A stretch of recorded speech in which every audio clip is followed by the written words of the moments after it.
Hey Fight fans, it's Michelle Joy Phelps, and I'm joined now with probably the best promoter out there right now, Eddie Hearn. How are you?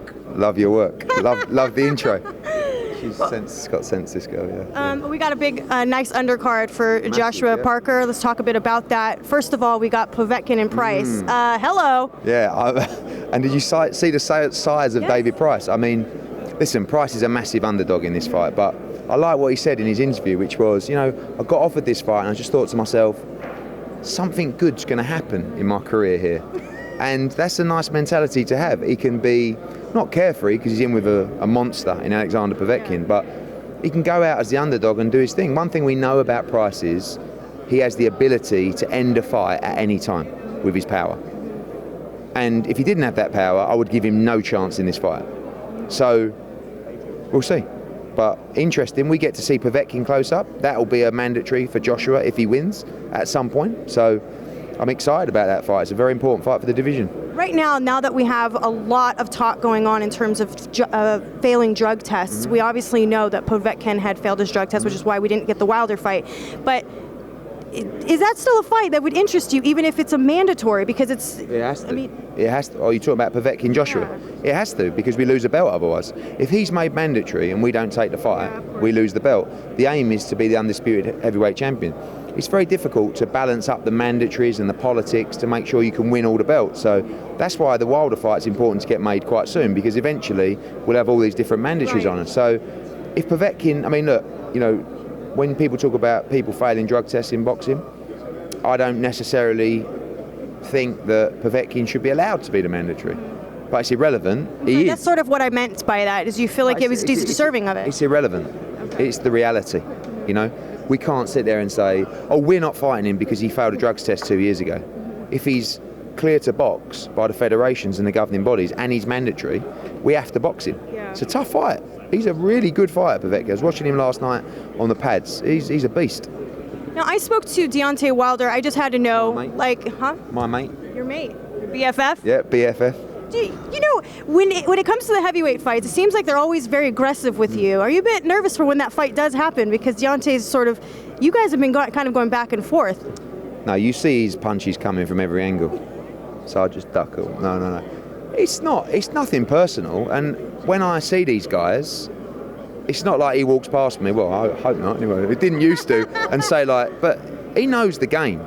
But if you listen to what I say, I speak the truth. I speak hype as well, but I speak the truth. And all I'm saying is, and I just said in an interview there, and I know you don't like to take sides, Michelle, and stuff like that, but today the plan was to do the undercard press conference and then do a Deontay Wilder press conference up here. You saw the media here just for the undercard press conference.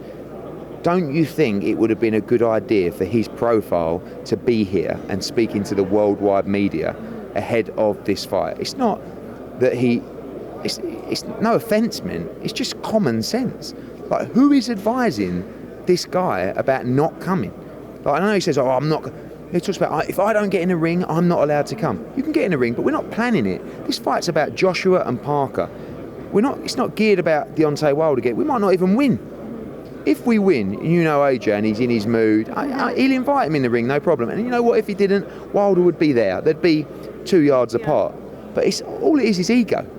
See, the impression that I'm getting from Deontay is that there's people telling them that Joshua was going to beef up in security, he wasn't going to be allowed to be in the ring, that the option wouldn't have even been there. Yeah. So basically, just much like how Tyson Fury rushed into the ring with Wilder, I think that's really what the fans want to see. Yeah. But he's been given the impression that that's absolutely not an option, and if so, they're going to have a lot of security to prevent that. No, that security story is absolute rubbish.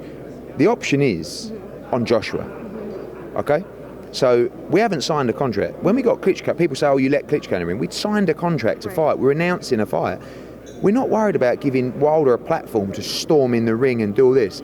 Joshua will invite him. But that night is about Joshua and Parker. That's their ring, okay? If Anthony wants to invite him in, I know Anthony. Trust me, he'd invite him in the ring because he'd be, he'd have all of the hype. But it's not like we don't plan these things. It's not a script. Yeah. Hype's real.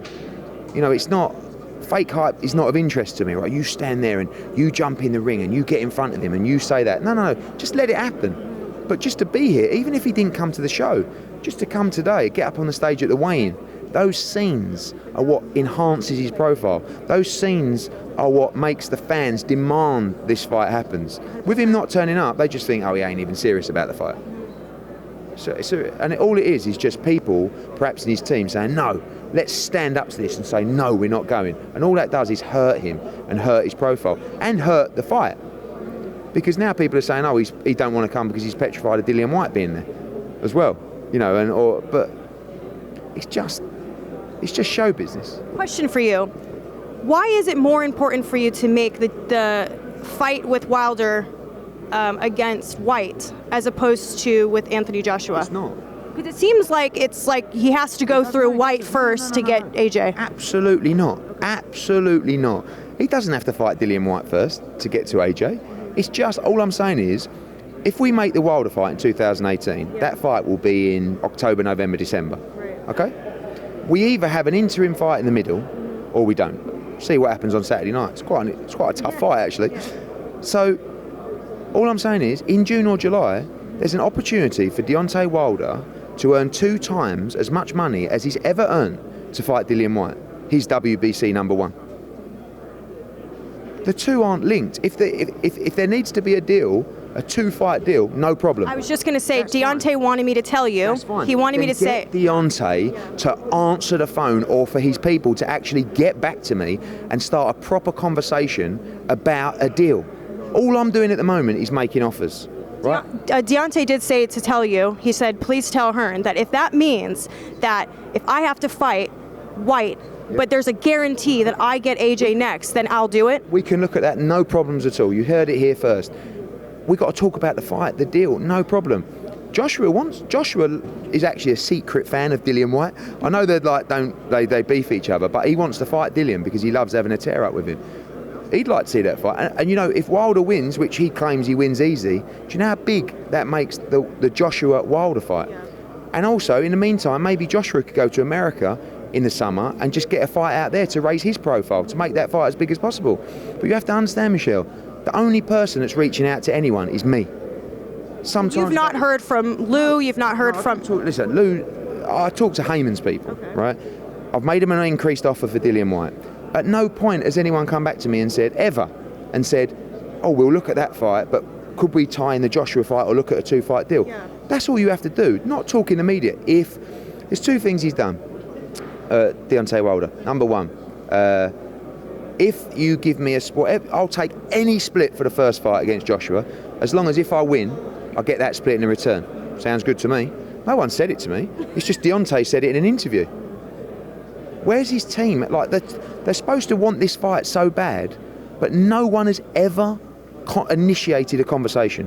Do you think it's giving me the impression that he may not know that? Well, I hope he knows it. He should know it now. Enough people watch this. But I tell you, you can tell him. Deontay said, no one is approaching me to try and make this fight. How can you sit there and say, I want this fight so bad? 1, you're not even coming. And 2, no one's even approaching us. He said, I wanted this fight for years. What have you done about it? We've never received an offer. We've never received an approach. So when you say you wanted this fight for years, what are you doing about it? Just that, online. I mean, this is what I say. I was joking, but I weren't joking. Sign with us. I'll give you the Dillian Whyte fight. You can fight Anthony Joshua. You can fight Tyson Fury. You can fight Tony Bell, whatever. But I don't understand. And now you talk about fighting Dominic Brazil? I mean, no disrespect to Dominic Brazil. Mandatory, though. No, he's not the mandatory. That's absolute rubbish. He fought an eliminator for the WBC title, not a final eliminator. The number 1 challenger is Dillian Whyte. Brazil is not the mandatory with the WBC. He thinks he is because he fought an eliminator. He's number 3 or 4, 2 or 3. There's no mandatory yet. The number 1 challenger is Dillian Whyte. Joshua boxed Brazil 5 fights ago. It was his first defence of his world title. It was his 16th fight. He beat him in every second of every round and knocked him out in the 7th round, and he had glandular fever going into the fight. And now Deontay wants to fight him. This is how serious he is about these fights, but I just don't understand The fans need to know. All we hear is this. We never see anything. Well, that's what I'm saying. Like, you have Deontay, who is very passionate about his end, right? Yeah. But then I hear you, and I also hear, like, well, there's not much that could be done if they're not calling me. I believe Deontay wants his fights. Of course he would. He's a fighter. He's a great fighter. And it's massive money for him. But how can you, like, if I had a fighter that was saying all these things, I would be like flying to LA and sleeping outside Al Haymon's house to try and bang down the door to speak to him and do a deal. But you've got like Shelley Finkel, Al Haymon and Jay Diaz. I don't know if the three talk, but like me and Shirley Winkle ain't really on the same wavelength. Me and Heyman's guys, we do a lot of business together, but I'm still not, you know, so the offer's now been made for Dillian Whyte to fight Deontay Wilder. It's much more in money than was originally offered. It's a huge payday for Deontay Wilder. If you don't want that fight, no problem. If you want that to include the guarantee, then come back to us and ask for it. You know? Would you be willing to give him that? Yes, I would. That deal has to be right. It's two separate fights. Yeah. It's not a two-in-one package. Yeah. A deal has to be done for Anthony Joshua fight. A deal has to be done for the Dillian Whyte fight. If those deals are done and both fighters are happy, there is one. Is the ultimate goal for 2018 to be sure we get the Wilder fight, or 100%, because we won't be able to have it in 2019 because of the mandatories. Yeah. We have to, you know, all right, if it creeps into January or February, maybe, but we don't, for us, we're either going to fight Wilder next, or we have an interim in June or July, then fight Wilder in December, but still in 2018. Yeah. But we have a massive fight on Saturday, that I think the hardest fight of Joshua's career. Yeah, of course. So he's not thinking about Wilder. We can't have a chat about that fight because he's just going, mate, park him up over there. I've got to deal with reality. The people that did contact us, the people that did stay up all night negotiating deals with us to get fights done, and that is Duco and that is Parker. They're the real challengers. But all I see, and the fans need to know, you can't just listen to social media without knowing there is nothing going on behind closed doors. How can you want this fight so badly and never approach anyone to try and make it? It's interesting because, like I said, it sounds like to me that Wilder is under the impression that it has been. There have been people contacting you guys. Never one piece of contact to us without me sending an offer or sending an email to make the fight. Nothing. No response from the last offer you made? Only actually this morning saying, just got your offer, I'll come back to you. Okay. So, we'll see. All right, well, I know that there's other people waiting for you, so I'll definitely let you go, but thank you so much for your time. No problem. I really, really, really hope, just like everybody else hopes, that we get that fight made soon. I hope we win on Saturday. Yeah. That's all that matters, because if we don't win on Saturday, it's all over anyway. Yeah. All right, thanks, Eddie. Appreciate it. Bye, fight fans. Hey Fight fans, it's Michelle Joy Phelps. If you haven't already subscribed to our YouTube channel, make sure you do so by clicking this icon right here, or else